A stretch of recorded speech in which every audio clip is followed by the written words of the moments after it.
Hi, I'm Charles with AniCap. This is my recap for the 2023 anime called Kingdom of Ruin. If you like my recaps, please consider subscribing. The story begins as we are told that God created humanity, and then he created witches. God, being much nicer than I would be, shared his power with the witches, and told them that in his place, they shall guide the powerless humans. The witches agreed and swore to dedicate themselves to helping humans in the name of friendship. However, in the present day, things have taken a horrific turn. A scene shows a large group of ungrateful humans preparing to execute a witch as they scream that they don't need witches and they should be eradicated. The witch hopes that they will all die, but she beats them to it. Elsewhere, our protagonist named Adonis, who is a witch's apprentice, complains about how tired his legs are and how it's way too hot, which makes sense since it's a desert. Adonis grows frustrated since the witch he travels with named Chloe isn't listening, and interrupts him to tell him to quiet down. Adonis wants her to at least use magic to check their location, since it would be a lot cooler than using an old school map. But she calls him an idiot and reminds the boy that magic isn't that cheap. The map lover threatens to leave him behind and gets even more upset when Adonis just uses a device to determine where they are. Little Miss hates technology is furious since she told him numerous times to not use that weird machine since the people looking for them will use it to find them. Adonis calms her down by explaining that it's not a weird device. It's actually a smartphone and he made this one himself, so it can't be used to track them. Our proud little nerd explains that his device uses freeform summoning magic to replace its radio waves with multidimensional photons, so not even the army's triangulation technology can find them. And it doesn't need batteries. The technological genius points out that using maps in this day and age is pretty lame, but Chloe is not impressed. Princess, stuck in her ways, says that they are ready to move again, but Adonis has gotten very serious, and he asks her why they have to keep running. Chloe explains that it's because she is a witch, and attitudes towards witches have changed. Now, simply living is a struggle, blending in when in human cities, living away from human towns. If anything, she is more like a ninja than a witch. Unfortunately, her terrible joke doesn't land, so the two pretend it didn't happen and just keep moving. During their journey, Chloe reminds him that they need to find a place that's tolerant towards witches so they can reclaim their peaceful, happy life. They also need to find a school for him to attend, but our brilliant little technology lover surprisingly explains that school sucks and he'd rather keep studying under her. Chloe inappropriately teases him about liking older women and the two move on. Adonis can't help but wonder why Chloe isn't frustrated. He hates the Red Empire that they reside in, and the evil little dude desperately wants to eradicate humans using magic. Just then, Adonis senses something approaching, and a group of soldiers report back to their headquarters that they have spotted a fugitive witch. Adonis fearlessly states that he will handle the human scum, but Chloe stops him, and explains that he is far too inexperienced. Chloe, who better have something good up her sleeve after holding our boy back like that, starts off with some ice magic as a staff appears in her hand. She sighs while stating that humans never learn and unleashes her spell. Elsewhere, a man just like my accountant apologizes to Emperor Goeth. The Emperor, with a mustache looking like a masterpiece of grooming, calls him an incompetent fool, but the suit explains that Chloe is a high-ranking witch who uses ice magic. He tries to explain that a single squadron isn't enough to defeat her, but someone's foot comes flying out of nowhere to silence him. My accountant is told to learn his place, but he explains that he wasn't doing anything wrong. The Emperor silences everyone and just instructs them to bring Chloe to him immediately, as he refuses to let her escape. Back to the fight, Chloe's in the coolest pose she can make, and we see that she is exhausted after defeating the hopelessly weak humans. Adonis isn't saying anything though and is furious that Chloe always holds him back. He exclaims that he can use spells and wonders why she won't let him fight. Adonis thinks he could have handled those measly wimps easily. He doesn't see the point in studying magic if she won't let him use it. Miss Interrupts a lot interrupts our boy again and reiterates that he is just too inexperienced with magic. This crazy kid then interrupts her by bringing down a massive sword straight down from the heavens and asking her how could a student of hers be considered inexperienced. Chloe doesn't even address the good point he just made and simply tells him that if he whines too much, she will get mad. However, Adonis has come to a conclusion and assumes that she must be treating him this way because he is a human like them. He believes that she doesn't want him to kill his own kind because she is too nice. Because of this, no matter how much they mistreat her, she suppresses her emotions so he won't fight humans, and she never allows him to fight them. Adonis is at his limit though, and he can't stand not being able to protect her anymore. He tries to express his feelings, but she stops him, and just tells him that she feels the same way. As they embrace, one of the humans turned popsicle sticks has a device that confirms their location. Just then, our duo begins to float, and Chloe is shocked to realize that humans must have completed something. She points out that not even witches can achieve long-distance physical travel, but that seems to be what's happening. The ever-heroic Adonis tells her that things will be okay, and he will always be by her side. A look into space shows some pretty out-of-place technology. It's a space station, and the people aboard explain that the transfer is so far a success. The drop-off coordinates are set, and a transfer countdown begins. Back on Earth, Emperor Goeth gives a speech. He removes his crown so the peasant people can relate to him more, and he starts off by saying that he's speaking to them not as their emperor, but as a human being.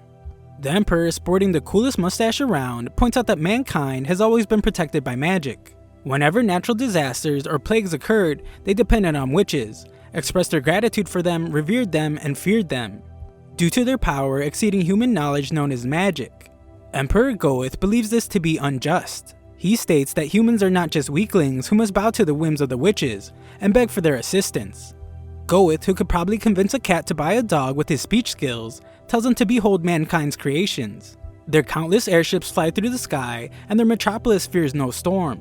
The automatic trains driving through their cities will open up new frontiers.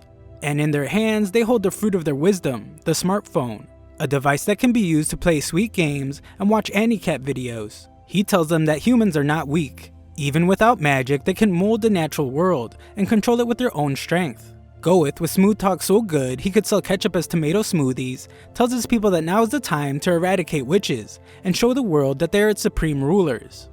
Some random girl compliments the genocidal maniac on his fantastic murder speech, and he states that the world will surely move in a positive direction once the witches are eradicated. Just then, a beam of light strikes the stage, and we see that Adonis and Chloe have been teleported. The two can't believe the terrible things that the crowd is saying to them, and become angry when they see that it was Emperor Goeth that brought them. The ever-valiant Adonis instantly springs to action, telling Chloe to run so he can buy her time to escape.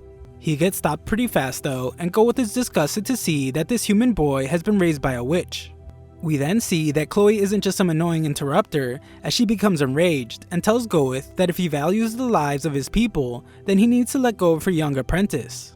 Not one to make empty threats, Chloe begins a powerful Absolute Zero ice magic spell, and determines that Goeth's silence is his answer. Something big is coming, so Chloe speaks to the citizens. She states that they are humans just like Adonis, so she didn't want to fight them. If she were to destroy them, Adonis wouldn't have a home to return to. This is why she has allowed them to live up to this point. However, they are proving themselves to be too dangerous, and she begins her spell. Unfortunately, she's utterly shocked to see that her magic just stops. Goeth, with his impeccable stash, explains that she cannot understand the power of science humans have acquired.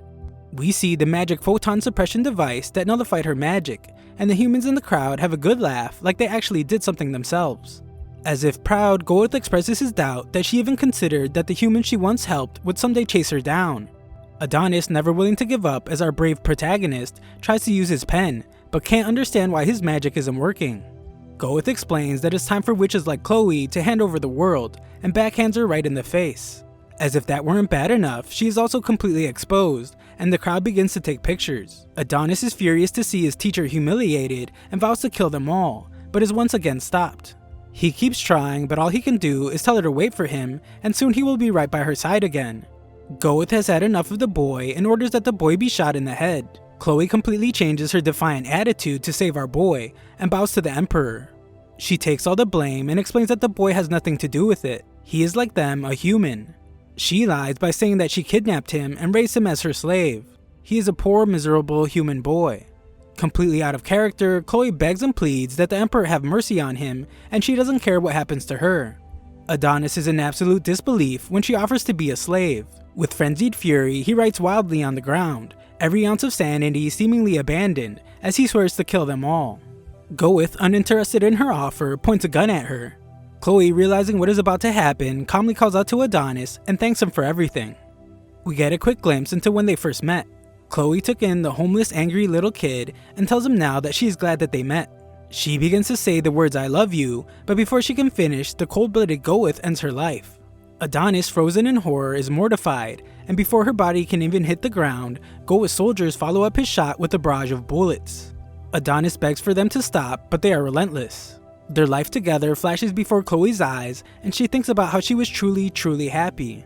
The crowd cheers with utter jubilation, and Goeth finalizes her death by having her head cut off. We then learn the rest of what God said when he shared his power with the witches. He told the witches that the humans may fear them as they are timid. He hoped that they would become friends and bring eternal peace to the world. However, should they hate one another and fight, then may the darkness of chaos envelop the world. With Chloe dead and Adonis consumed by a raging fury, the real story can now begin. We move forward 10 years. A couple of prisoners are arguing over some food, but a girl named Daroka offers them her food so they can stop. One of the rude girls takes her offer, but Daroka's friend Anna points out that Daroka gave someone else her food earlier. Daroka keeps her spirits up though, and shows how much energy she still has with a strange dance. Anna points out that no matter how much technology advances thanks to the gear expansion, people keep fighting among themselves. The wars never stopped. She remembers being told that humanity would be happy once the witches were gone, but that hasn't come true yet. Anna, always staying positive, lightens the mood with some expert level puppeteering. Through her puppeteering act, we learn that they are prisoners because they lost to the Empire. Daroka uses the puppet to assure Anna that everything will be okay. Just then, soldiers arrive to call prisoner number 218. Others gossip about how those that get called never come back, and Anna is terrified when she realizes that she is number 218. The soldiers demand that the prisoners speak up, and Daroka fearlessly steps forward. Daroka is taken away, leaving Anna in complete disbelief since that was her number. And as if that wasn't dramatic enough, we see that Daroka left her puppets behind with their number. Daroka is taken to a place where she finds that she will serve as a slave. She sees what happens to those that refuse, and the flamboyantly dressed warden explains that she needs to serve the Empire just like everyone else. He states that running the prison costs money, taxpayers' money, the blood tax of the Empire's people. He asks her who brought about the gear expansion and the explosive rise of human civilization, who used their scientific and military might to defeat the witches and seize dignity for humanity. He answers his own question by stating that it was them, the Redia Empire. He is sure that she will fetch a good price and takes a selfie with her, but instantly regrets it when she bites his finger. Daroka makes an attempt at an escape and tries to open all the cells using the warden's phone. Unfortunately, their technology has voice authentication. She tries to ask it nicely, but that doesn't work, so she does her best impression of the warden. Luckily, her feminine voice is pretty similar to the flamboyant warden and it works. She tells all the prisoners to run, and with that, chaos ensues. Amidst the chaos, Daroka heads to a very special cell made especially for a very powerful person. Daroka is taken down, but the soldiers point out that all cells are opening, and they're in very big trouble. Just then, alarms begin to sound and the chamber begins to open. The guards panic with fear, and we see that it's the overwhelmingly angry Adonis. The guards tremble in fear, and Adonis, with unparalleled anger, breaks free from his shackles. With fear in his voice, one of the guards points out that prisoner 1001 is free, and he wants to report it to the chief. There is no time though, so they make the incredibly wrong decision to try and put him back in the chamber. These hopeless fools think it will help if they all go in at once, but Adonis instantly eliminates one of them. Without a single word or wasted movement, Adonis expertly finishes off the other two. Daroka, probably wishing she still had her puppets, is terrified out of her mind, and Adonis begins to approach her. She begs Adonis not to do anything, but immeasurable anger courses through him, and it's as if words can't reach him. He fires a shot at her, but we see that he's somehow able to still be merciful, as he only shattered chains. An announcement is made to all the guards in the prison, warning that all cell doors and corridor partitions have been opened. Elsewhere, Director Yamato, whose earlobes could probably be seen from space, tells a blonde guy to handle the situation at the prison, and gives him permission to arm himself with weapons greater than Class 5.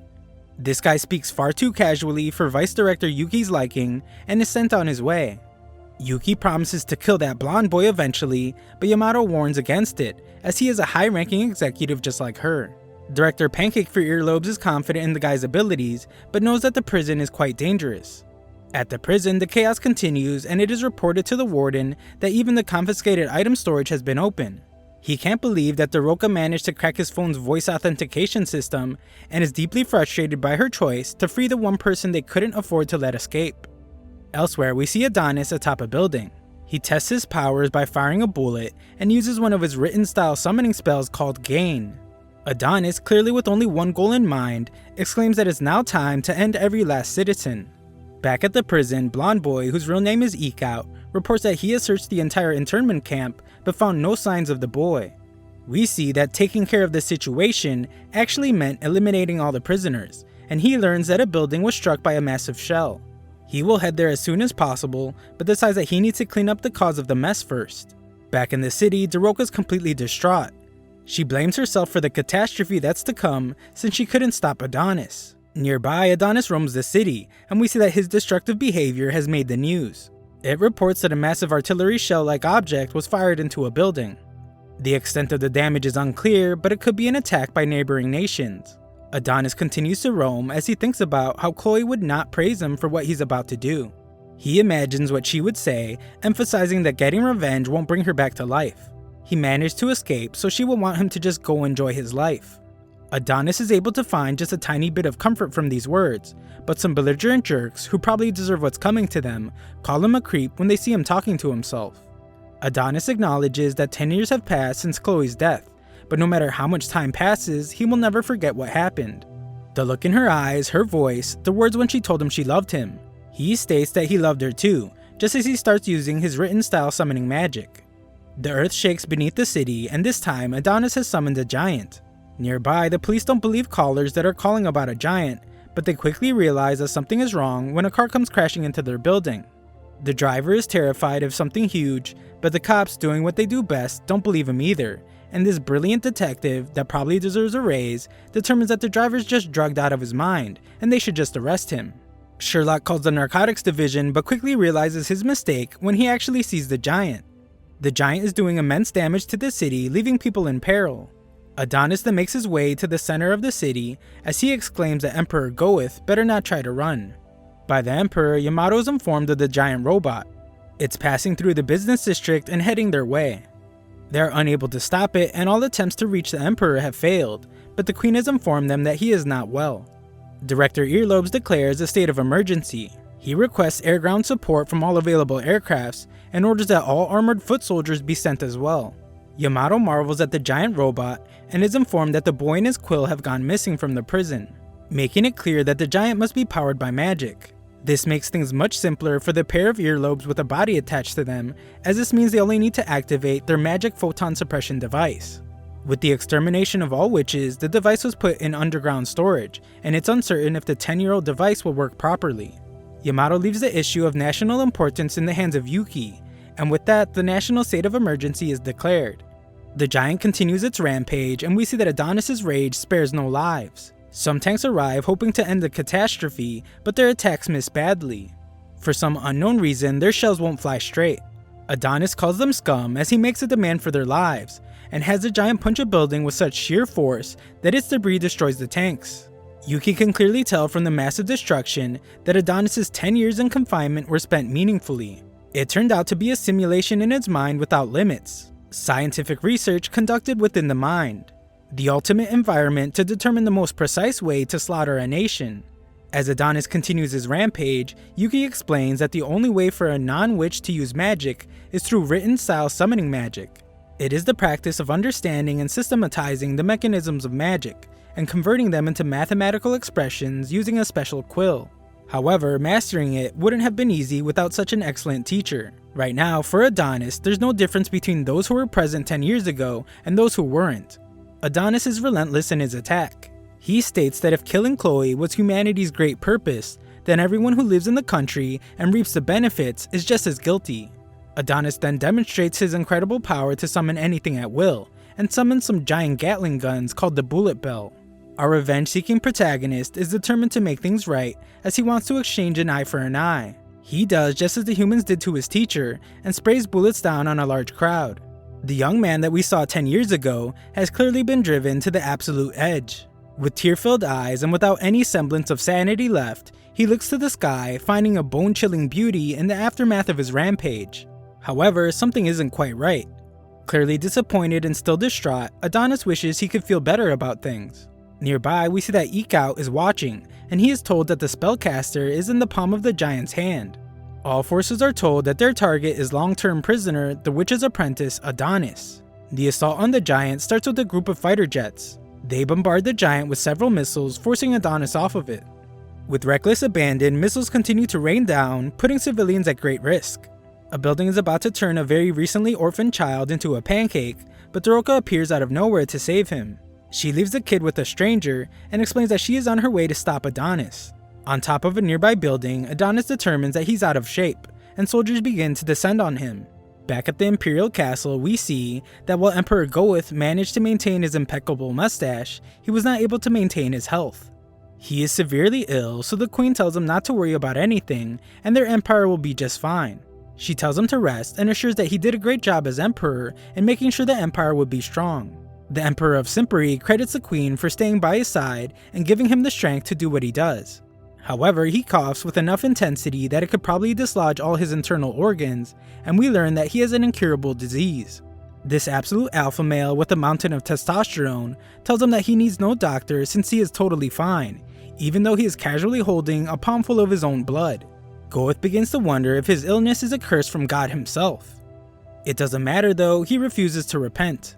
They built a hyper-scientific civilization and burned their neighbors, the witches, for the sake of progress. The world and humanity could never advance as long as witches were around. As he gives his little self-assuring speech, we see that Adonis doesn't need any words and continues reducing the population. Goeth continues to explain that humanity must carve its own path alone. The New Age has no need for magic, and if anything, magic would only get in its way. There is one thing he is certain of, and that is that he did the right thing. It begins to rain and Goeth shows that his mustache isn't the only smooth thing about him, as he tells his queen that she is a flower that blossomed on the path of carnage. Elsewhere, Yamato's shocked to hear with his ears that their elite unit has been wiped out. However, what's even more startling is that a civilian is now approaching the target. We then watch as Adonis chokes out a soldier, and the soldier, seemingly with a death wish, tells Adonis that they should have ended his life 10 years ago along with that witch. Adonis, with some of the coldest eyes you will ever see, agrees that they should have ended him, and even he wishes they had. Before Adonis can take out more of his frustrations, Daroka arrives to stop him. She begs that he stop his rampage as he has already taken the lives of many citizens of this empire. She wonders if he hasn't done enough yet, and explains that she doesn't want to see any more innocent people die. The word innocent absolutely sets him off, and he shockingly ends the soldier's life right in front of her. Daroka has made a huge mistake, as her trying to tell him that these people are innocent has made him realize something. He was confused but has now determined that whether they're radiant or not, all humans are his enemies, subjects for extermination even if they're prisoners. Daroka shows no fear though and tells him that Chloe wouldn't want this. She foolishly pushes her luck by continuing to remind him about Chloe, but this just makes Adonis even more furious, and he reminds the human scum to not casually speak Chloe's name.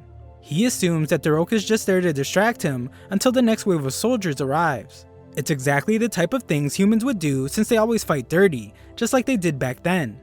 He is certain that there's no way the witches would have lost to humans if they hadn't used cheap tricks. He tells Daroka to stay out of it since she knows nothing. However, Daroka knows far more than he thought. She states that his name is Adonis. It was the name the world's greatest witch gave to her beloved student. She then shocks him to his core as she states that this is common knowledge for witches like herself. Adonis is in absolute disbelief for just a moment. She begins to introduce herself, but Adonis becomes enraged again.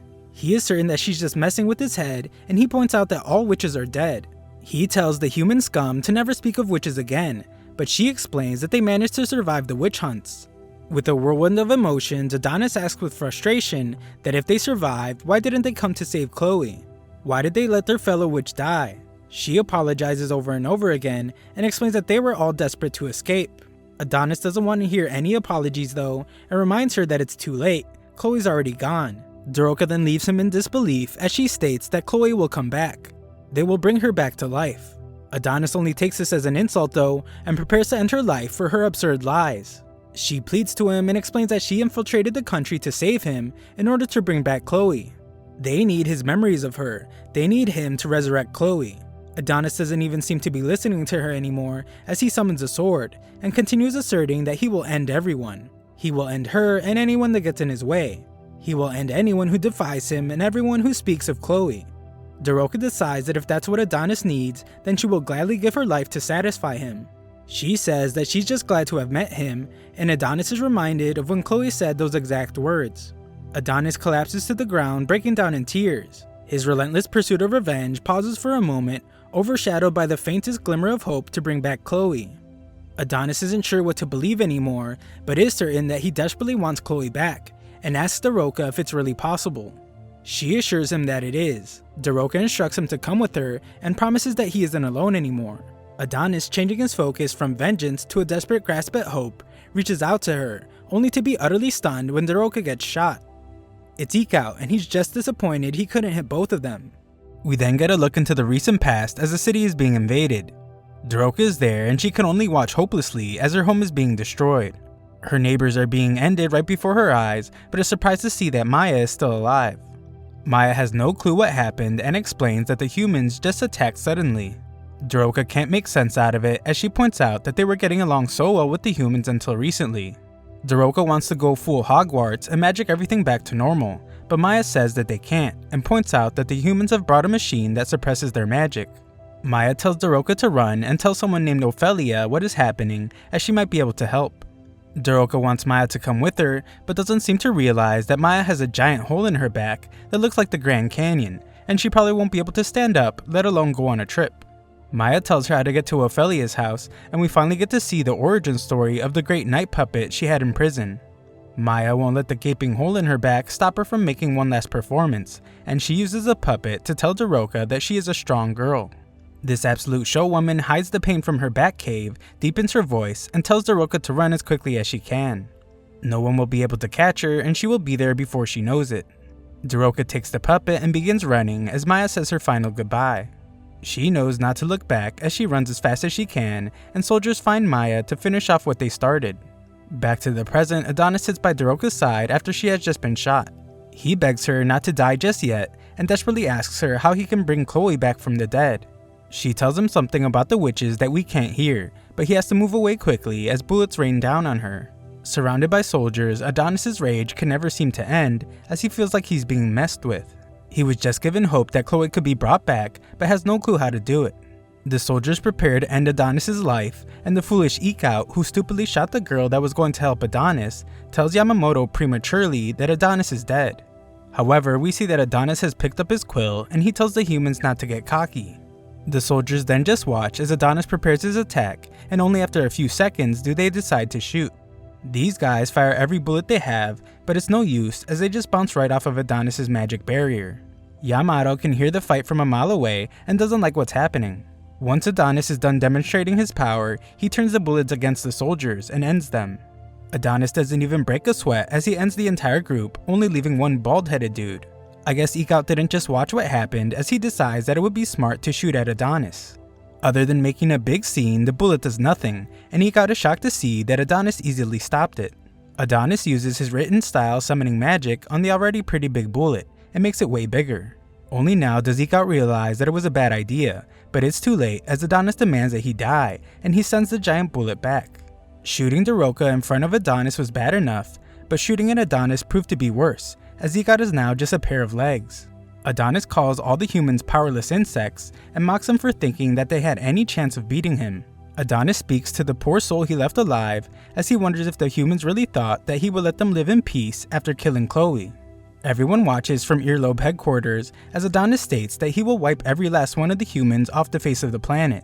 He vows to make them feel Chloe's despair. Yamato's completely powerless at this point and just hopes that Yuki can carry out her mission in time. We then watch as Yuki is in awe of the crown jewel of science that once defeated the witches. Once activated, they will be able to suppress Adonis's magic. We then learn that Yamato is actually her big brother. Luckily for her, those cartoonish earlobes don't seem to run in the family, but she does hope that activating the machine will make her useful to her brother. Yuki rushes her men to get things started, but they are stopped by one of the 4 national bureaus of the Redia Empire, the National Science Agency. Director Theta states that she knew the hot-blooded security bureau would show up, and acknowledges how much Yuki has grown. Yuki is shocked to see Theta there, and we see that what Yuki lacks in earlobe, she makes up for with giant eyebrows. Theta won't allow them to activate the device, and Yuki demands an explanation. Back at headquarters, Yamato lifts his phone all the way around his giant earlobe to receive a call from Yuki, but is shocked to hear that it's actually Theta. Yamato tells her that he has no time to speak as they are in a race against time, but he listens as what she has to say is of vital importance. She explains that the magic photon thingamajig cannot be activated. Science is the work of humanity that sheds light on the world.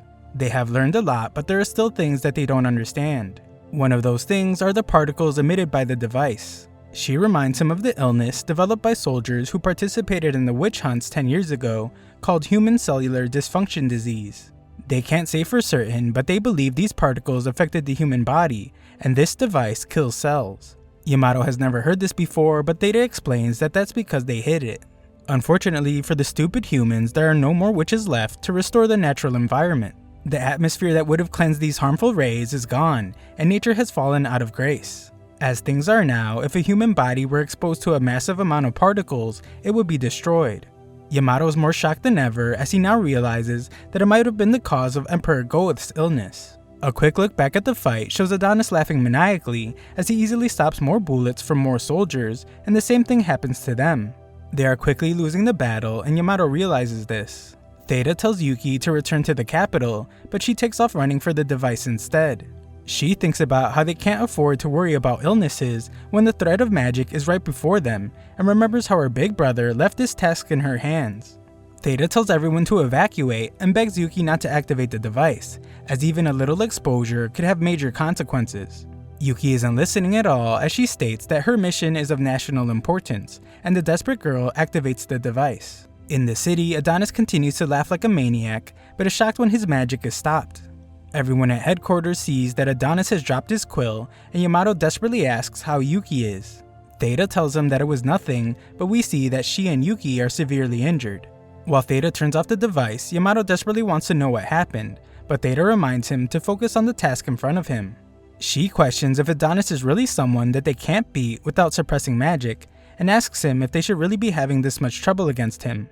He recalls that his duty is to quickly exterminate those who harm the Empire, and she declares with great pride that they are Redia, the indestructible Empire. Yamato is inspired and commands all the units to charge. Adonis takes off in an attempt to get his quill, but it's too late as the soldiers are already prepared to fire. One very angry Karen gets in the line of fire, furious at Adonis for harming their nation. A building collapses between them and the other soldiers, but this one Karen couldn't care less and pulls out her thermoblade. Adonis wonders if he's finally going to die and is glad that he will be able to reunite with Chloe. The soldier doesn't hold back at all and takes his head off with one strike. The other soldiers can hardly see anything, but the girl eventually emerges from the smoke with Adonis's head. She states that she ended the witch's apprentice. Everyone celebrates and she is hailed as a hero.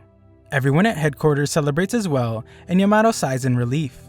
Yamato commends his troops but reminds them not to celebrate just yet. They still need to collect his body and confirm the damage done to each area of the city. Yamato is informed that the soldier that ended Adonis is a new recruit of the armored foot soldiers. His assistant wants to look into her further, but Yamato tells him to not bother as it's far more important to see how Director Theta and Vice Director Yuki are doing.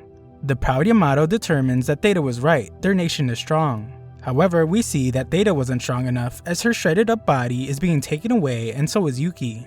We then watch as Emperor Goeth gives another one of his classic and legendary speeches, with tubes seemingly coming out of every part of his body to keep him from flatlining mid-sentence.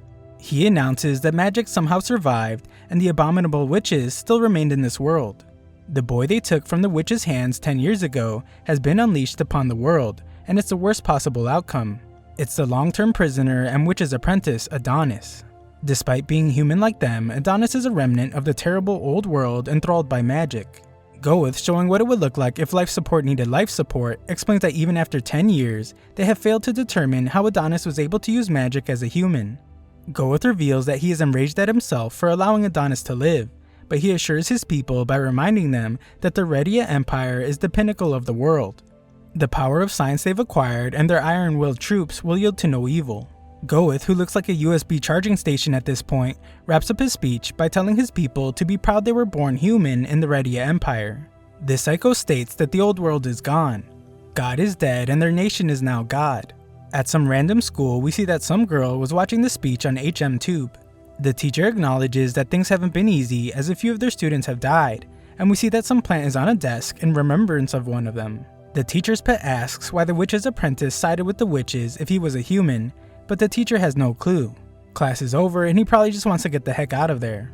The redheaded girl is approached by another girl who states that she saw what she did. The redhead instantly knows what she is talking about, but defends herself by saying that it was a normal reaction to that situation. The girl decides to leave her alone, but the redhead still hopes that she yeets herself off the building. The redhead is named Eri, and she goes to the site of the destruction. She is furious at the Empire for not doing their job to protect the people, and we see that she was the girl whose boyfriend was begging for help. She hesitated to help him and ultimately decided to run for her life, leaving him to wonder why she would abandon him just before being crushed. She feels terrible for abandoning him, but even worse for being physically attracted to the guy using magic. A guy surprises her and she can instantly tell that he is with the government. She tries to delete the photo she has of Adonis, but the man tells her that it's okay, and he will keep her secret. He points out that the witch's apprentice is the heinous criminal who caused the disaster, but he wouldn't snitch on her. Eri apologizes and takes her leave. We quickly find out that this guy's name is Oz Gorgeous, and he is a two-faced jerk. He makes a call to give the girl's exact location. He explains that she seems to have been influenced by the terrorist and orders that she be seized. He wants the National Security Bureau to decide what will happen to her, but he is certain that she will either be executed or imprisoned for treason. He exclaims that inspecting the disaster area is pretty exhausting, but is told that the final check is complete. Oz decides to return to base and tells the girl over the phone named Charmy to give him a hug and a kiss when he gets back.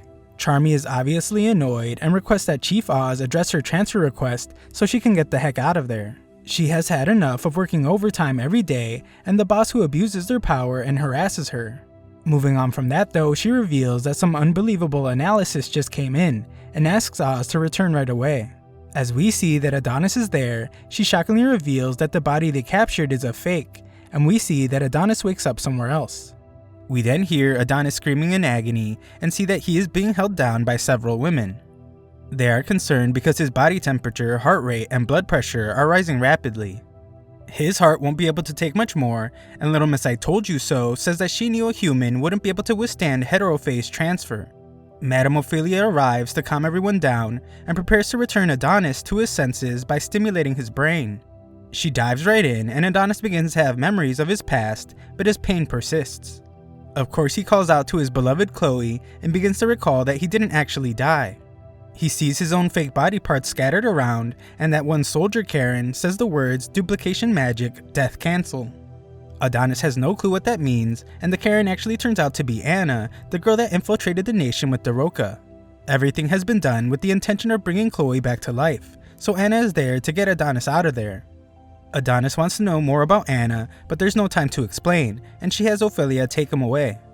The magic is painful, but it takes Adonis to safety, and Anna apologizes to her deceased friend Daroka. Adonis wakes up in this strange place, and the old Ophelia thanks him for fighting for them. Our boy is understandably pretty jaded and doesn't trust anyone, but Ophelia reveals that he is now in the nation of witches, where his harem arc can finally begin. Our boy gets rolled around because his legs don't work, and takes a look at all the harem potential.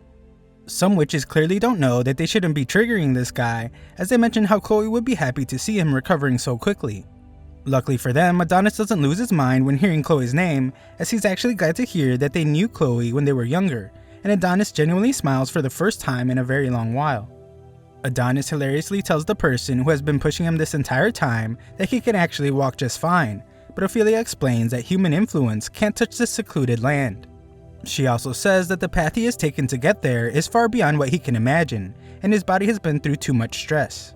Ophelia strangely takes a big ol' whiff of a lemon, and Adonis just wants to know what she did to him. She explains that she simply invited him, and reveals that she knew Chloe just like every witch in the nation.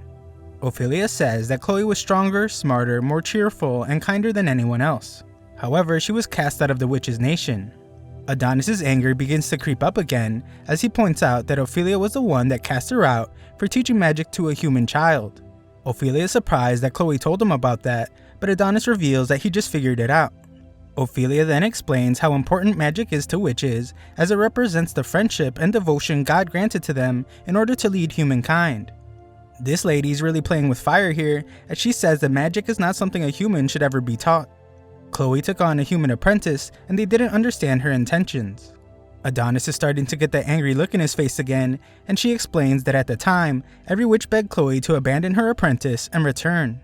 Ophelia then has a heartfelt memory of how Chloe would always just say no politely. Adonis doesn't seem to care one bit, and asks the old lady if she is done reminiscing. She is, but this lady is not to be messed with, as she shows our boy his quill. Adonis desperately tries to get it, and hilariously tells the girl to get out of the way, even though she wasn't in his way at all. Instant karma strikes as his body gives out on him, and Ophelia analyzes the amazing magical quill. It has a magic-imbued phoenix feather with adornments resembling waves and a red dragon's eye. She gives it back to Adonis, and it becomes clear that Chloe made it for him as he holds it close. Adonis is ready to get down to business and asks Ophelia if they can really bring Chloe back from the dead. Ophelia explains that witches don't lie, and Adonis' hope is restored. A look to the sky shockingly reveals that our boy might be an astronaut now, as he isn't even on Earth anymore. Ophelia explains that the witches' secluded land is beyond the reach of humans. They arrived there 10 years ago, and it became a place for witches to live peacefully once more. This is the new witches' nation called Luna Milia. Adonis then puts on a spacesuit to get a better view, and we find that witches apparently don't need oxygen. She explains that science revealed humankind's true nature, and she wonders if God made the earth round so the stupid humans wouldn't see too far into the future.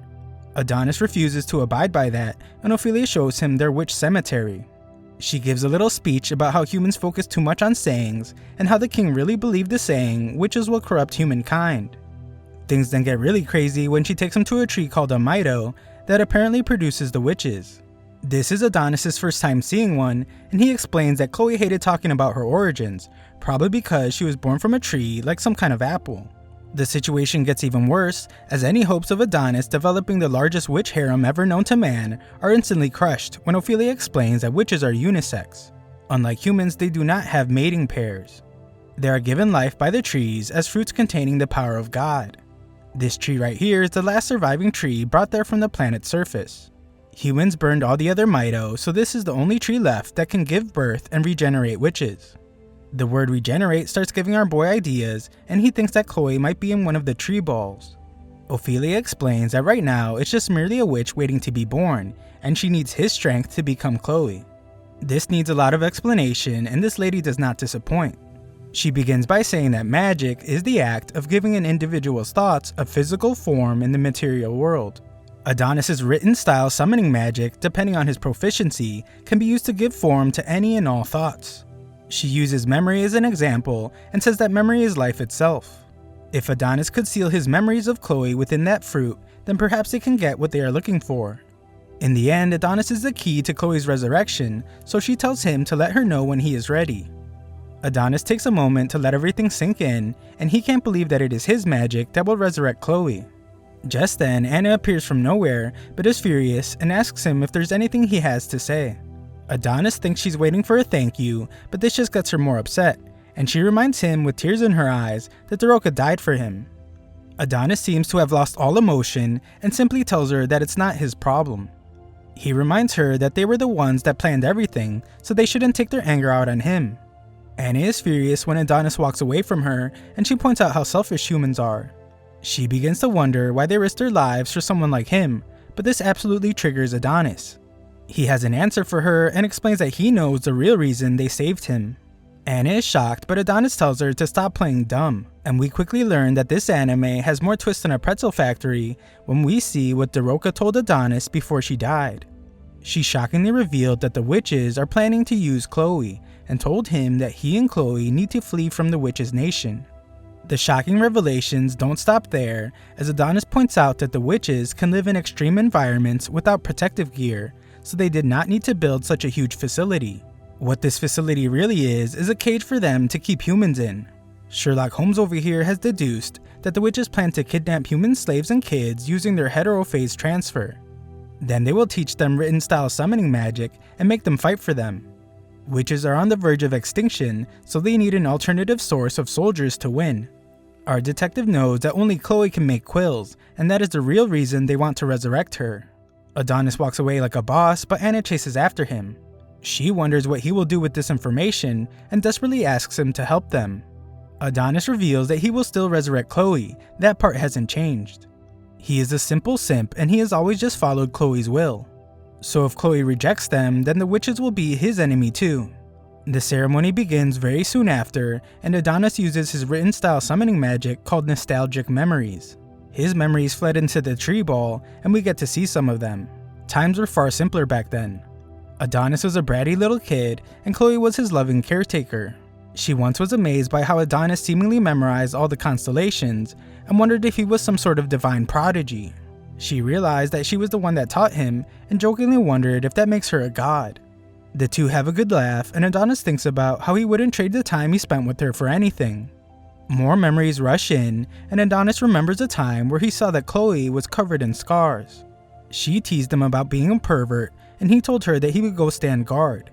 In that moment, the normally very strong Chloe broke down and thanked Adonis for staying with her, as she wouldn't be able to live in this world alone. He says now that he can't live in this world alone either, and tells Chloe that he loves her. Adonis envisions Chloe in front of him saying thank you as the ceremony is complete, but shockingly, the witch that is revived is not Chloe, it's Daroka. Adonis knew that the witches were lying, and they really just wanted to revive Chloe for selfish reasons. Adonis wants to see Chloe again more than anything in the world, but he didn't want her to live a life where she would either be used by the witches or hunted by the humans.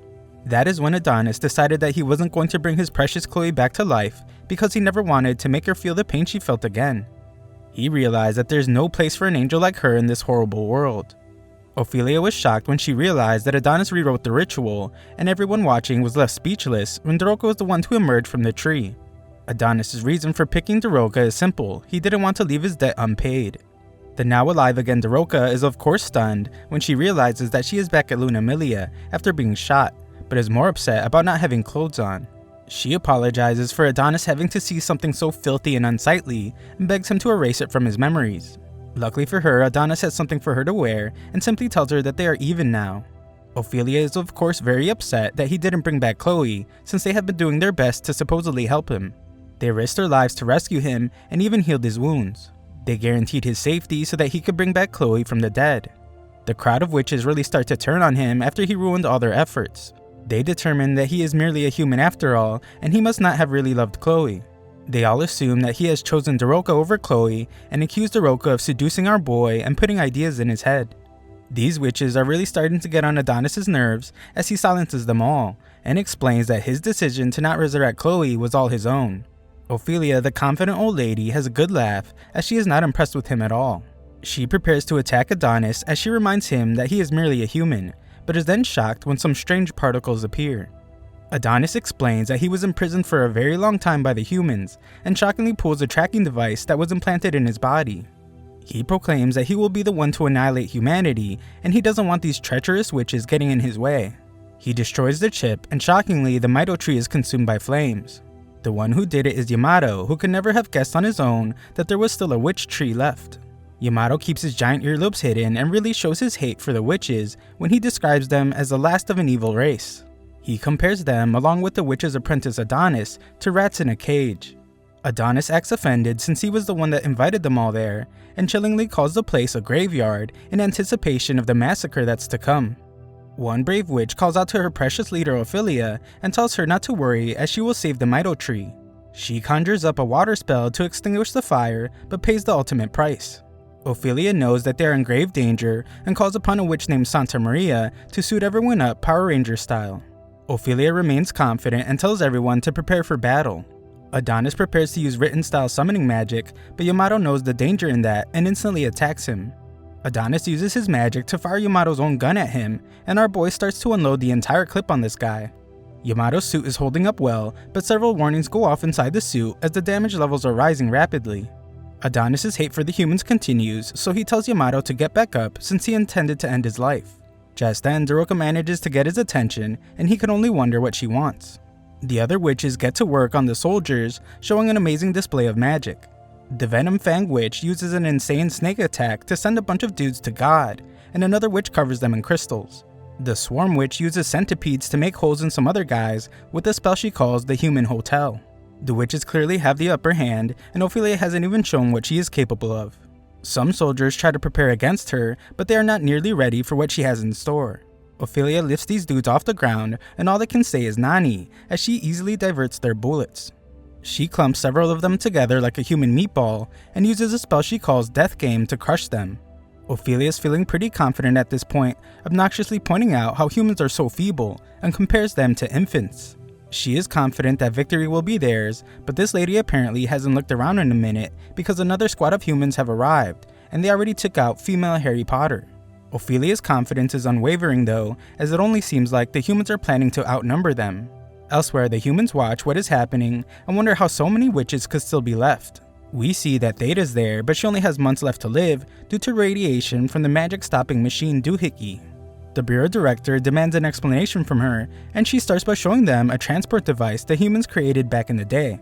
From the images she shows them, it's evident that the witches captured the device and used the humans' own science to flee beyond the skies. Professor X is furious to hear that the witches then used magic camouflage to hide their entire moon base, and points out that the National Science Agency receives a massive annual budget, so things like this should never have been allowed to happen. The people think the witch extermination wars ended 10 years ago, so this failure of hers will cost more than just her life.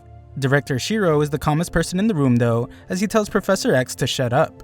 He points out that the witch hunt really is over, and all they have to do is clean up the loose ends on the moon. We then see that Yamato is having a flashback to when he watched over his sister Yuki, who is in pretty bad shape. Yuki has always been by his side, and eventually became the youngest vice director in history. She is truly amazing, but unfortunately, not amazing enough to keep radiation from frying her internal organs. Everyone is pretty much blaming the very soon-to-be dead Theta for everything going wrong, including Yamato, who breaks down when he points out that Yuki is just 14 years old. Yamato turns his anger to Adonis now and vows to make him pay as he sets the suit's arm output to 500%. Yamato's ready to continue fighting, so Adonis realizes how tough this guy is. He tries to shoot him, but Yamato's speed is crazy, and his punch is incredibly powerful. Yamato can't understand why Adonis would side with the witches. Daroka rushes to Adonis' side, but he reminds the fool to always keep an eye on the opponent.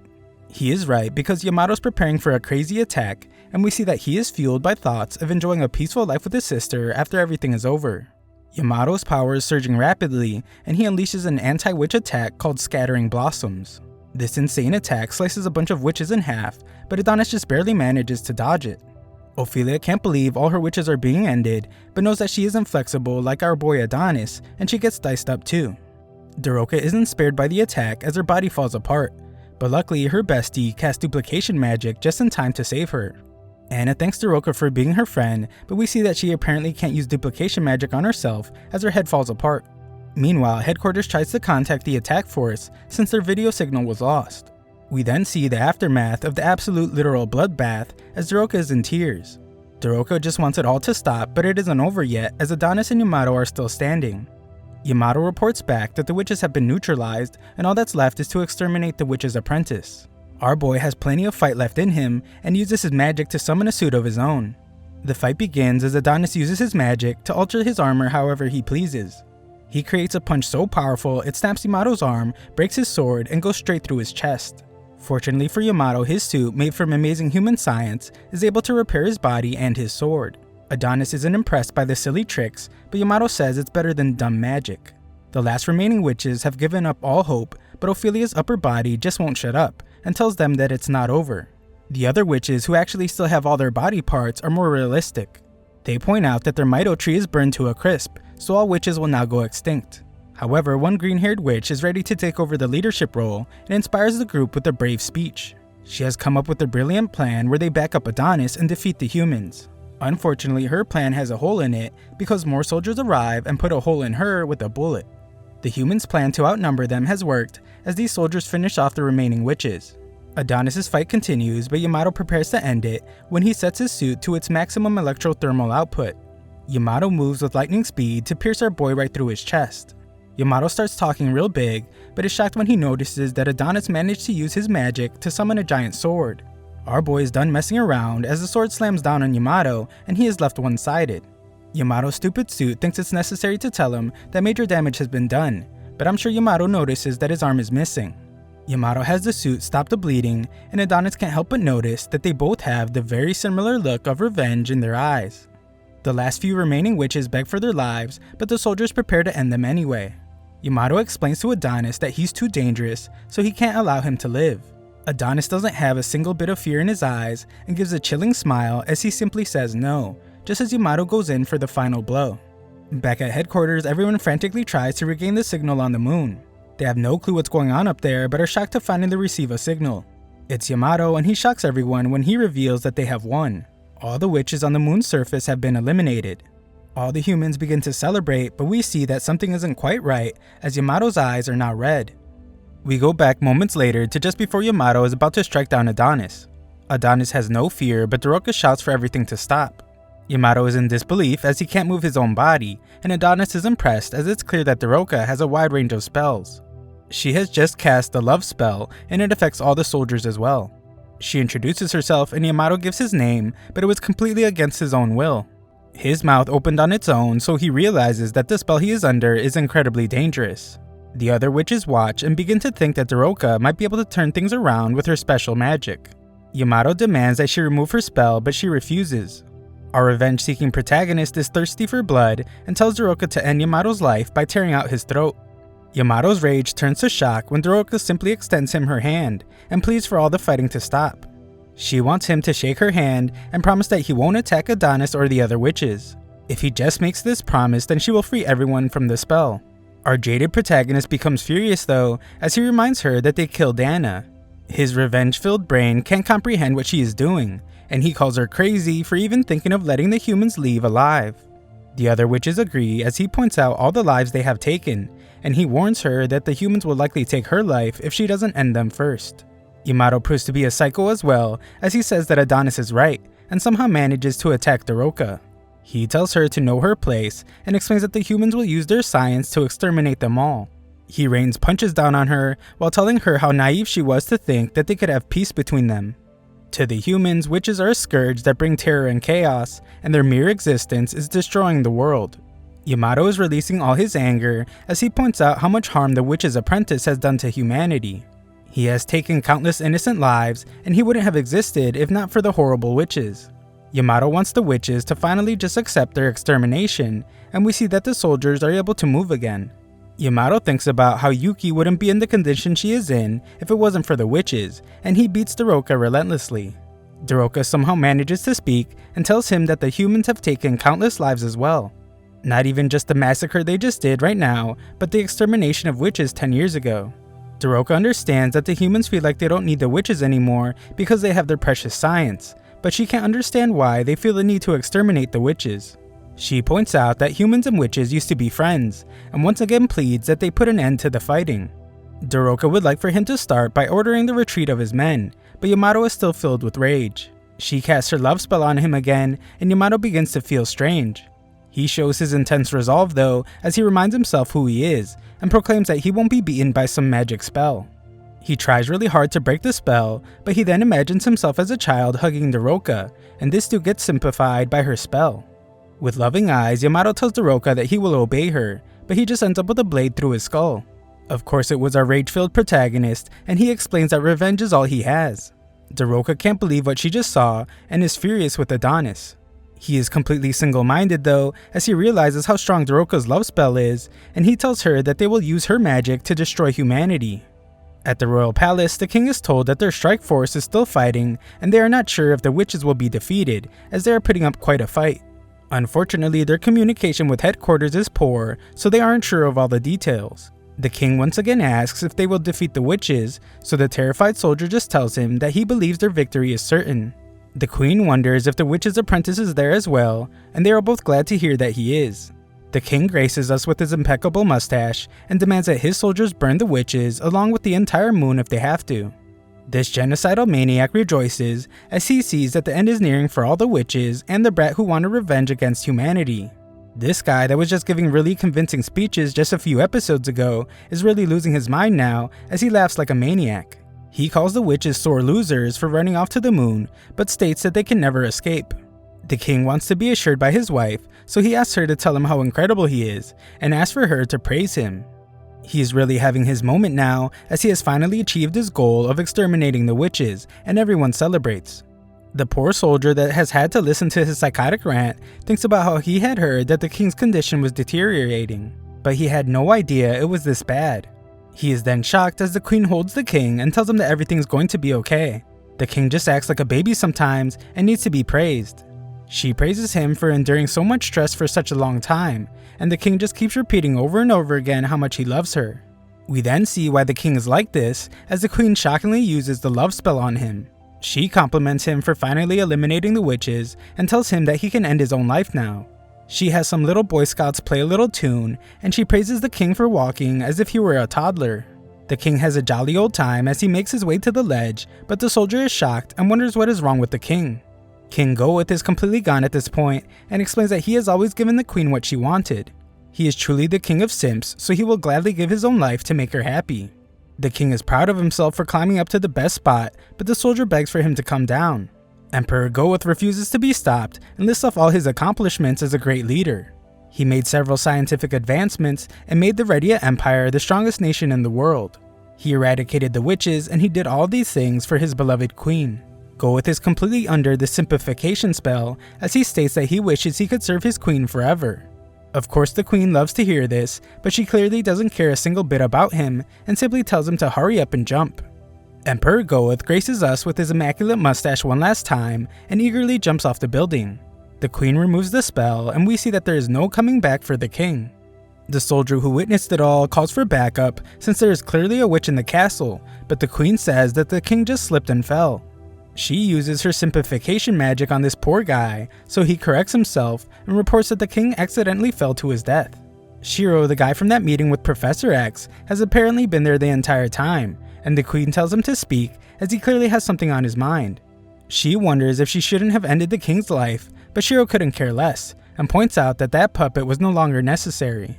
The queen points out that her spell only works on men. Her kind is too much of a threat against her, so that is why they needed to be eliminated. Shiro points out that the world can be hers now, but she calls him an idiot as she doesn't want this world. He should already know what she really wants, and she threatens to take his life just like this poor soldier's if he doesn't bring her Adonis's real head this time.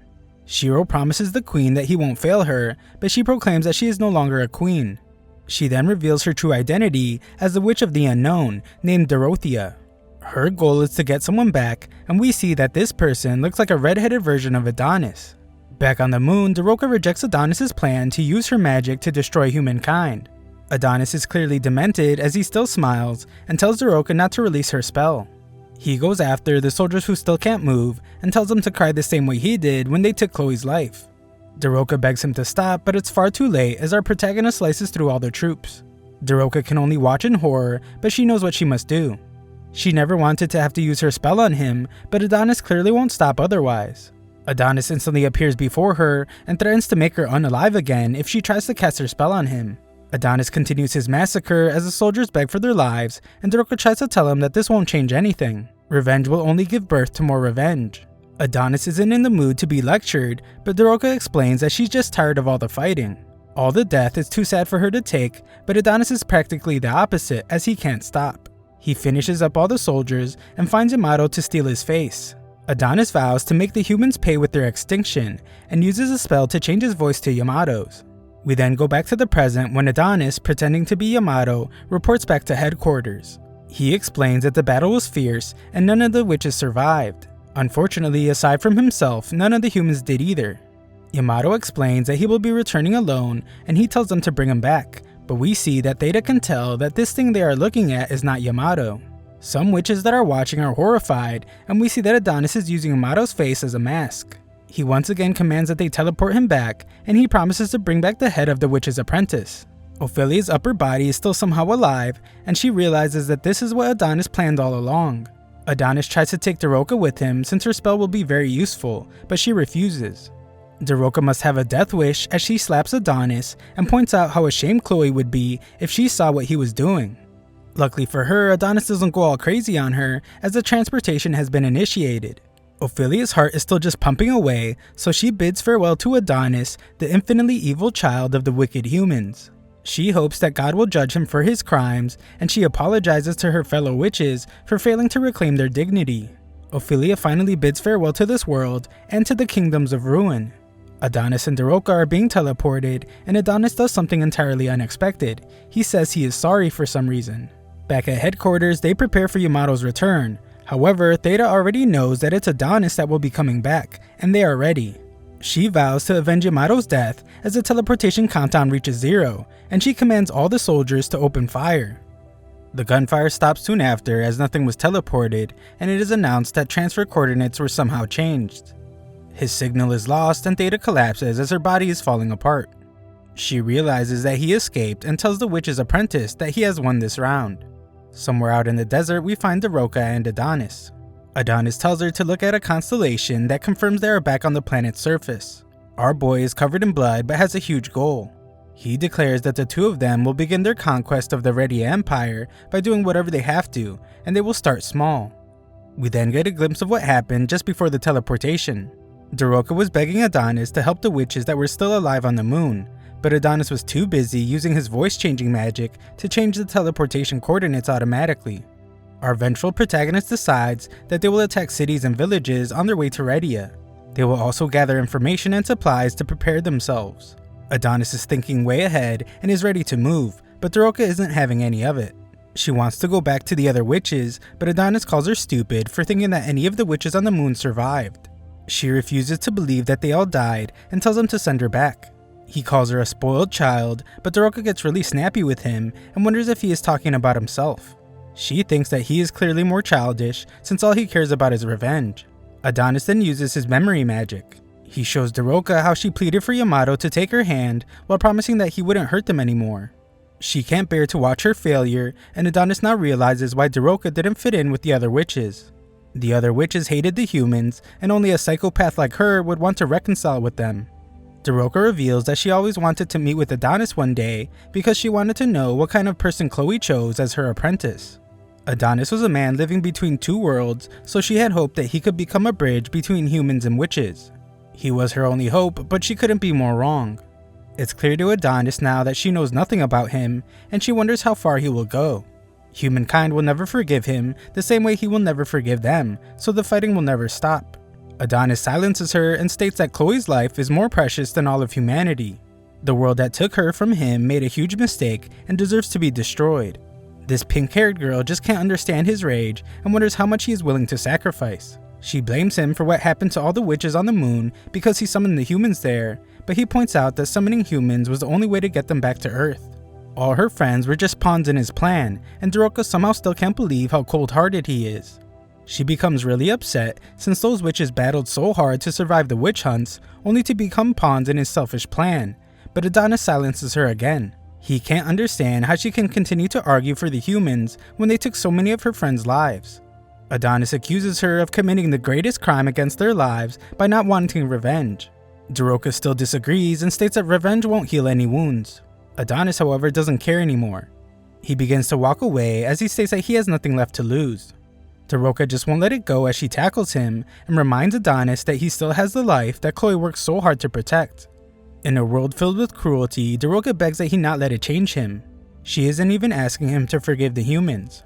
Daroka just knows that if he continues seeking revenge, then it will shatter his heart, and he will become more like the people that took Chloe from him. Daroka thinks that he still has plenty to lose, but the two just can't understand each other.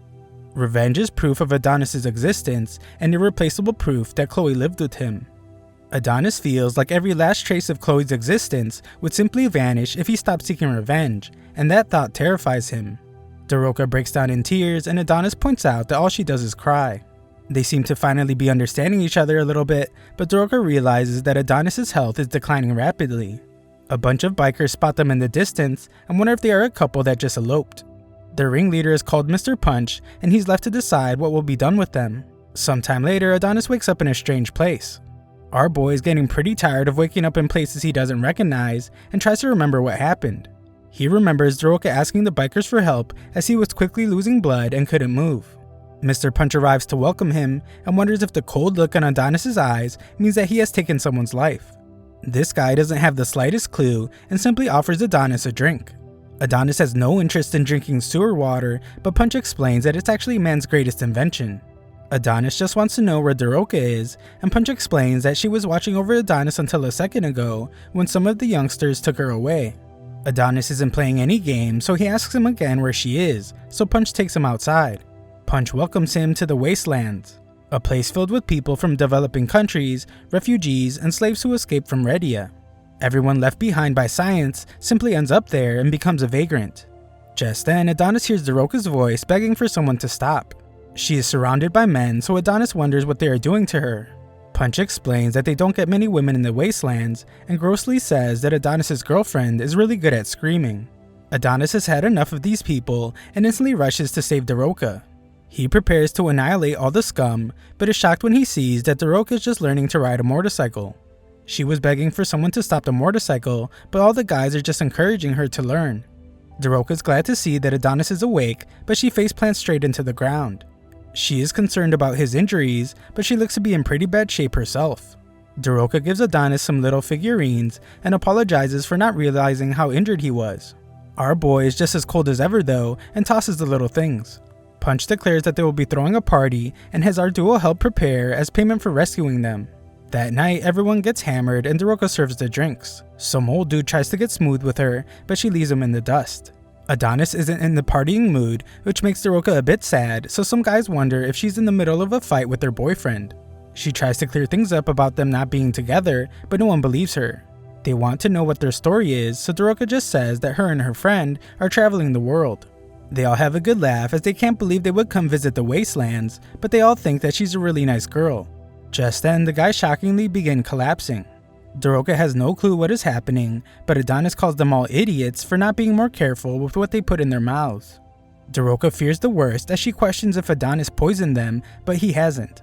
He simply used his magic to change their alcohol's formula into a tranquilizer.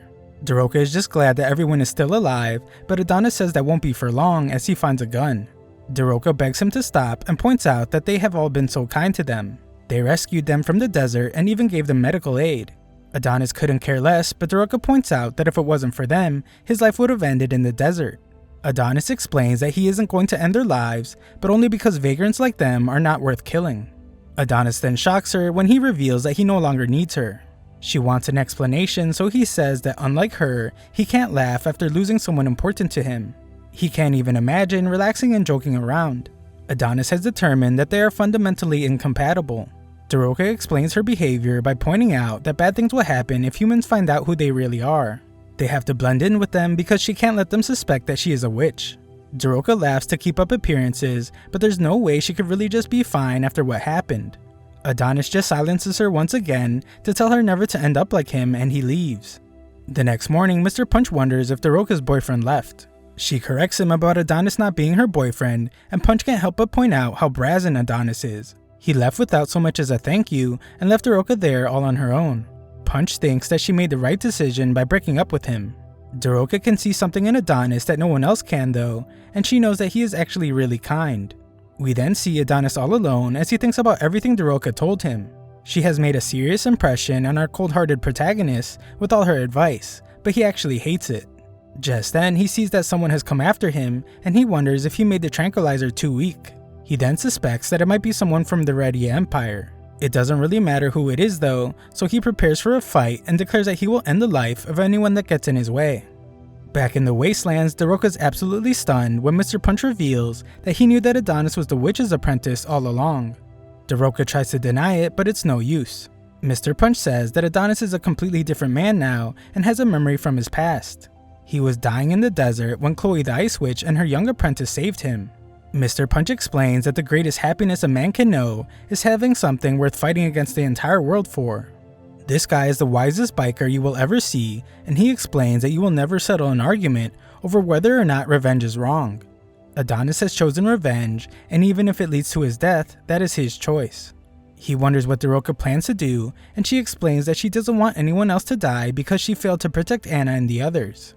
Daroka refuses to let Adonis die, so Mr. Punch wonders what she is still doing there talking to him. We then see that the one coming after Adonis was actually Daroka, and he wonders if she is trying to end his life. Daroka promises to not get in his way and asks to let her travel with him.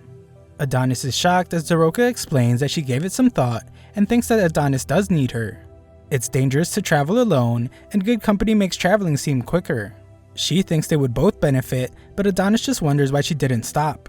He can't believe what a noisy girl she is and goes after her. This anime finally has a lighthearted moment as Adonis chases after the out-of-control Daroka. Mr. Punch just hopes that Adonis won't make Daroka cry and wishes luck to Chloe's beloved apprentice. Elsewhere, we see that tons of people have gathered for the new imperial coronation. Oz watches over the city and is glad to see how peaceful it is. At a stadium, the 23rd Emperor of the Red Empire is praised for all his success. Besides having an impeccable mustache, he also was responsible for human civilization's rapid progress. These guys have futuristic trains and cell phones thanks to him, so they no longer need the power of the witches.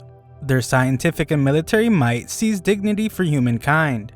Emperor Goeth was super smart, but unfortunately not smart enough to avoid death. The nation has been restless without their fearless leader, but that ends now as they prepare to welcome the nation's new monarch. A countdown begins and everyone eagerly anticipates seeing their new leader. The countdown ends and everyone cheers for their majesty, Queen Dorothea. The entire scene is pretty strange as everyone screams out to her and she does her best impression of a K-pop star. Her performance is broadcasted everywhere and we see that Dorothea is using her simp spell on all the K-pop stans that are watching. Dorothea becomes super popular across all forums on the internet and guys everywhere get in trouble with their girlfriends. Mid-performance, Dorothea tells all her new adoring fans that she loves them all. Elsewhere we see that the broadcast has reached even the furthest regions. Some dude watches on his dragon phone and he points out the irony in how Dorothea is a witch and now the monarch of humanity. She exterminated her own kind using the science humans developed while ruling the world as its queen. Meanwhile, we see that people are getting their heads chopped off and Theta doesn't seem to be pleased with what is happening. The dragon phone guy wonders what the world is coming to and just now realizes that the witch known as Dorothea is even crazier than predicted. We then see why Theta was so upset as her head is added to a pile. Nearby, Dorothea finishes up her K-pop performance and particles emerge from the crowd. These particles converge on her head to form her crown and the stadium erupts with applause for their new leader. Meanwhile, in the wastelands, Shiro is super happy for Dorothea. However, his nose begins to bleed as he is upset since this is kind of like when a childhood friend becomes super popular at school. Shiro has a job to do, but he points out how smart Adonis is. He broke the device he took from Yamato, so Shiro can't use it to trace him. Shiro decides that he will have to find our boy the hard way and spawns a whole bunch of useful robot hands. We see that Adonis is with Doroka and hear that Shiro strangely calls him the boy that is loved by the goddess. Adonis wonders what Doroka is planning to do since he refuses to stop seeking revenge. Doroka just can't help trying to change our boy's rage-filled heart and comes up with a suggestion. She points out that there are nice humans like Mr. Punch and his crew, so she would like for Adonis to consider not fighting people like them. Nothing can change the cold-hearted Adonis though, so he refuses. He has allowed Doroka to accompany him, but makes it very clear that she cannot get in his way. Doroka gets the message loud and clear, so she keeps quiet. Adonis wants her to confirm that her love spell can make men fall in love with her so that she can control them. She confirms it, so Adonis wonders why she didn't use it on him. The first day they met in Redia, she could have used it so easily. He assumes that Ophelia ordered her to capture him by any means necessary, and using her spell would have been the most effective way. She didn't use any spells though, and tried convincing him instead. Doroka's answer is simple: Adonis wouldn't have liked their first meeting to go like that. Our boy dramatically drives off a cliff, but they somehow don't take any damage, and he thinks about how she is right. Their first meeting would have really sucked. The water from the puddle somehow turns into little fairy things, and Doroka reaches out to touch the little monsters. They arrive at some abandoned looking place called Sandland. The place is in ruins, so Doroka assumes that there is no one there.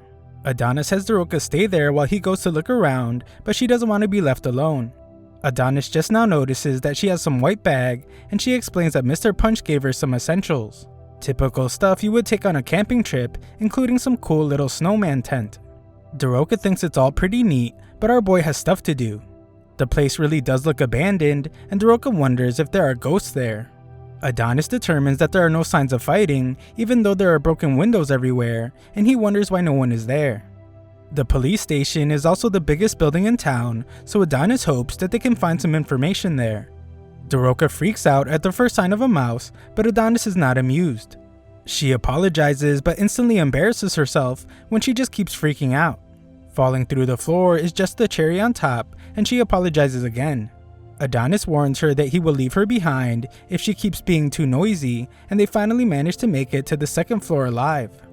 Just then, some hologram thing asks if they need help, but Doroka of course freaks out again as she thinks it's a ghost. Adonis points out that it's a hologram, but Doroka says she has never heard of this person called Mr. Hologram. Adonis has to explain to this clueless girl that it's just a three-dimensional image, and they move on. She apologizes to the hologram for some reason, but must rush off as Adonis is already leaving her behind. They continue exploring but don't really find anything of interest. They eventually find some jail cells, and Adonis points out that they both have bad memories involving prisons. Adonis stops abruptly as he hears something and tells the pink-haired potato to be silent. Some guy seems to be singing and playing the guitar. It's a terribly sad love song, and our duo finds that a man is inside one of the cells. Daroka tries to get his attention, but it's no use. Adonis seems pretty disappointed by her effort, so the potato tries again, but this time adds a bit of bass to her voice. The rockstar prisoner is startled and is shocked to see that strangers have come to see him. There should be no one left in the city, but Daroka explains that they are merely travelers passing through. The poor guy nearly had a heart attack, so Daroka has to apologize for the 10th time this episode. The guy wonders what they are doing there, as he can't believe that they're simply touring abandoned ruins. Adonis points out that it's even more strange that this guy is here all by himself, but this Johnny Depp looking guy says that he doesn't have a choice because he is a prisoner. That's a pretty valid reason, but we can see that there seems to be another person in the cell with him. Daroka wonders why Adonis is just leaving, but he explains that they have no business there and this place disgusts him. Discount Johnny Depp is amused by Adonis' statement, since that is what everyone said when they left the city. It all started after the Gear expansion. They said humans couldn't live such old-fashioned lives now that the witches were wiped out. Everyone packed up all their big fantasies and got as far away from there as possible. He points out how in this age, people just follow whoever raises their voice first. Adonis doesn't really seem to be listening and simply wonders if there is a metropolis nearby. A city called Mamuda is 70 kilometers away, so Daroka apologizes one last time and they leave. Daroka is worried that the guy is going to starve to death, so she thinks that they should free him from prison. Adonis says it's none of their business, but Daroka seems to have forgotten that she isn't supposed to be getting in our boy's way.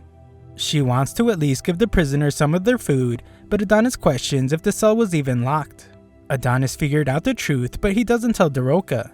He just says that the married couple in the cell don't need food. What they need is peace and quiet. Daroka had no clue there was another person in the cell, and we see that the man's wife already passed away. This poor guy has clearly lost his mind as he assures his wife that the strangers have left, and he begins to sob. He sadly tells her that all the people that accused her of being a witch and locked her in the cell are all gone. He embraces the love of his life and tells her that from now on they will be together forever. He apologizes for not being able to protect her, and we see that Daroka seems to have finally figured it out. Adonis determines that this town only needs room for the 2 prisoners, so it's time for them to start heading to Mamuda. Our pair travel through the desert and finally arrive at their plot-themed destination, Mamuda. They have to go through a very welcoming immigration gate, and Daroka wonders if Adonis really plans to start a fight there. Our boy of course wants to fight everyone everywhere all the time, but Daroka fears that a big city like this one has a lot of soldiers and weapons. Adonis is so caught up in revenge that he doesn't understand her point, and she is just worried that not even he will be able to survive. This absolute pink-haired genius comes up with an idea and asks Adonis to play rock, paper, scissors. The loser will have to do something for the winner, but Adonis is done listening to this girl and declines. She keeps trying to press the issue, but instantly stops blabbering when they realize that Mamuda was created by men of culture. The place is also completely run down, and Adonis gets upset that this is just another place where he won't be able to get revenge on anything. They have to come to a screeching halt as a woman is on the road, but Adonis must tell the naive Daroka to be careful. She fears that this lady doesn't have much time left, and the woman says she must hurry.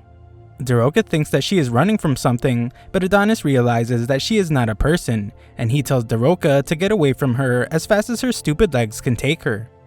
Daroka decides to just stand there instead, and the woman turns out to be some kind of robot. This machine does some kind of analysis on Daroka and determines that she ranks low on the pleasure index.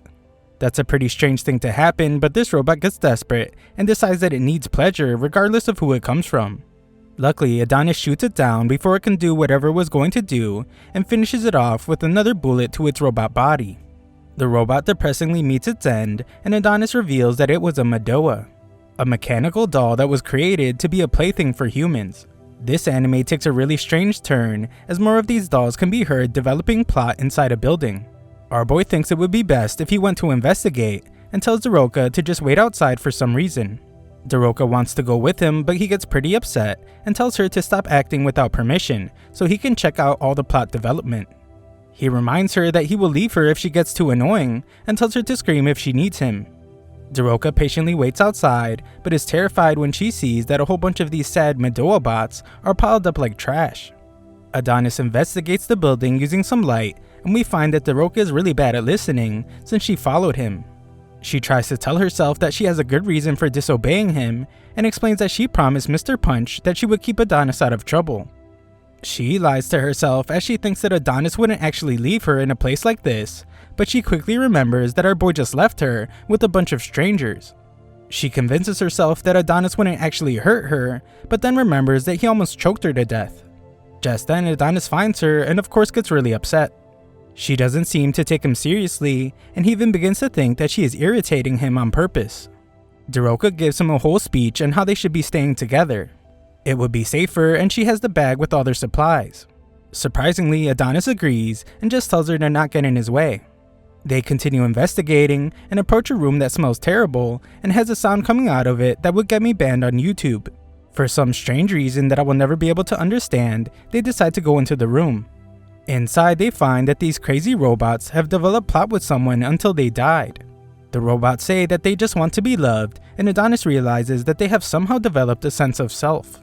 They just can't stop developing plot with this corpse, and they can't understand why they were created. Adonis has no answer for why they were created, but he does know why they need to be destroyed. He destroys them all, and one of the robots sadly thanks him for putting an end to their sad existence. Elsewhere in the desert, two members of a special espionage unit quickly approach a checkpoint. These tatted up wannabe schoolgirls are annoyed by the ready as soldiers and decide to just charge right through them. They go by numbers, so 5 tells 6 to get ready. 5 instantly takes out most of the soldiers, and 6 does the cleanup work, finishing off the last guy. Some other stupid soldiers think they are catching these girls off guard, but they instead just end up as more corpses on the ground. These girls look at their handiwork and call the readiest soldiers pitiful. Adonis recalls how the witch overlord Ophelia once said that science reveals humankind's true nature. In a world where any toy can be created, it was only inevitable that some dude would invent plot-developing robots. They find the same shackles that Daroka once wore at the Redian concentration camp, and Adonis reveals that this nation offered their own women in exchange for these robots. Adonis apparently learned how to be a mechanic at some point as he works on a vehicle, and explains that this city of Mamuda likely traded away all their women. All their daughters and wives exchanged for robots, so this just gives our revenge-filled protagonist more reasons to hate humans. Of course, this led to the nation's downfall, since without women, the next generation cannot be born. This definitely isn't the only nation that has fallen in this way, and it makes him sick. The two take some parts that Adonis took from the cars and head to the pile of robots. The genius mechanical engineer explains that he's making an improvised EMP, but the clueless Daroka has no clue what that is. Adonis puts it simply for her and explains that he is putting the pile of robots to rest. Daroka is of course concerned about the lifeless robots being hurt, but Adonis explains that they will only feel a small shock. He uses his written style summoning magic and has Daroka hold a speaker. Waves of EMP cover the robots, and Daroka sees one of them thanking them. The dirty deed is done, and Daroka's glad that Adonis is there with her. Up above, we see that the two dangerous schoolgirls were watching them, and they realize that this guy is the man that is most wanted by the Redia Empire. He is the infamous witch's apprentice, but these chicks can't believe that he's just a teenager. 6 tells 5 not to underestimate this boy though, as he has given the Redia Empire considerable trouble. He slaughtered an unthinkable number of citizens and even annihilated the elite force that was sent after him. These two girls technically aren't allowed to deal with anything involving witches apparently. However, 6 points out that some emperor named Suzerae instructed them to capture anything that might help keep Redia in check. They hope that they will be rewarded if they succeed in their mission, and wonder if they could even live in the capital. 6 seems to have some kind of deep affection for the other number girl, and explains that she will live anywhere as long as they are together. With that, they decide that it's time to confront the witch's apprentice. Number 6 instructs number 5 to take Adonis while she eliminates the girl, but 5 reminds her that she is the older one and is in charge. However, we see that Shiro has been watching them like a creep and smiles like one too. Adonis and Daroka finish up saving the world from the plot-developing robot takeover and prepare to leave. The Number Sisters who are going after them, however, are confronted by Shiro. They demand to know who he is, but the creep has no answer for them. To these girls, no answer means hostility, so they instantly attack. Back in Plot Town, we see that Daroka has made a grave for the Madoa and tells them to rest in peace in Robot Heaven. Our boy Adonis isn't delusional like her though, and explains that offering condolences to them won't do any good. Creating graves and praying is simply a way for the living to cope, but doesn't do anything beyond that. Adonis jumps on this opportunity and explains that if she really wants to honor the Madoa, then she needs to do what he loves doing most. That is, to get revenge on the entire human race with a mass extinction. That's just a little too extreme for her though, so they just agree to disagree.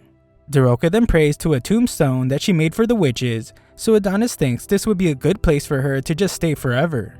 She enjoys crying so much, and there's tons of things to cry about in this city. Daroka somehow still can't believe he would say something so rude, but Adonis is never one to hold back for any reason. He reminds her that all her friends' lives were ended because he brought the humans to the moon base. She shouldn't even want to travel with him, and this is her last chance to reconsider. This very serious and tense moment is interrupted when Daroka obviously doesn't care. She shows him that she found the 2 little dolls that Adonis rejected, and he thought he got rid of those. Daroka explains that she simply doesn't want to blame him and doesn't want to argue anymore. She acknowledges that the witches were trying to use him. Their obsession with creating magical items to use against the humans led them to abducting Adonis. They tried to provoke him into reviving Chloe, so she realizes that this was practically betrayal against him. Adonis decides that it's time for them to leave, and he shows that Daroka is continuing to change him little by little as he apologizes. He demands that she get rid of those stupid little dolls, but she's pretty proud of their miniature selves. Adonis wishes she was more skilled at something else, and she reveals that she can sing. Adonis isn't much of a fan of her singing, and just asks her not to do it while traveling. They are instantly shocked, however, as Shiro appears before them for the first time. He wants them to stop flirting so much as it's making him jealous. Adonis can instantly tell that he is an enemy, and can't believe that they have already found them so quickly. Adonis prepares for a fight, but Shiro shows just how dangerous he is as he absolutely destroys their motorcycle, and we see that he eliminated the Number Sisters. Shiro introduces himself as someone that has a pretty big deal in Redia, and reveals that he is there for their heads. Of course, Adonis doesn't have a single fearful bone in his body, and he is just glad that he finally found someone from Redia that he can kill. Elsewhere, we see that the intelligence agency was responsible for tracking down Adonis. Agency Chief Charmy welcomes Adonis back to the planet's surface, but explains that he underestimated humanity. They were able to find him because the coordinates of his unauthorized transfer were on their server. We then get a look at this crack team of intelligence agents as they call out several thieves and criminals all across the nation. Charmy doesn't want to have to work overtime, so she tells Shiro to make it quick. Adonis realizes that he made a huge mistake as he didn't think they would be able to find them so quickly. Of course, he is curious about the 2 ornaments Shiro was carrying with him, but Shiro doesn't even know who they were. All he knows is that the 2 girls got there before him, and he apparently wasn't the only one coming after Adonis. They were simply in his way, so he eliminated them. Daroka demands that he stop disrespecting them, but Shiro has no clue who she is either.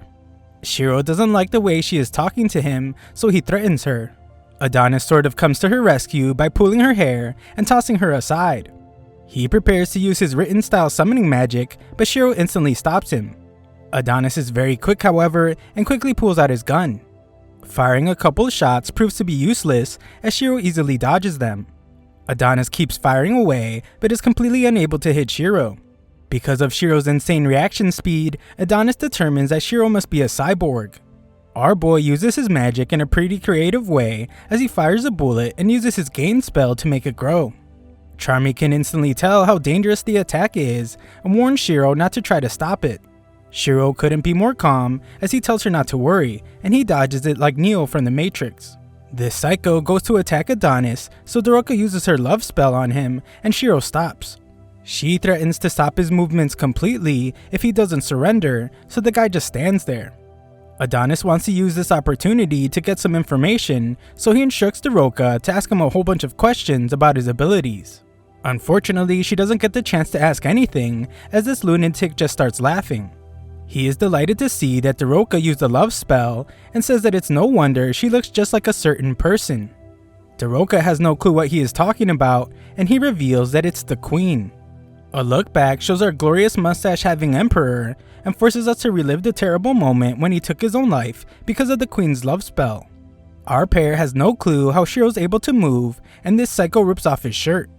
This reveals that Shiro already had a heart on his chest, meaning that he must already be under someone else's love spell. Shiro reveals that he has a ton of holes in his back and uses his ability called Hummingbird Release.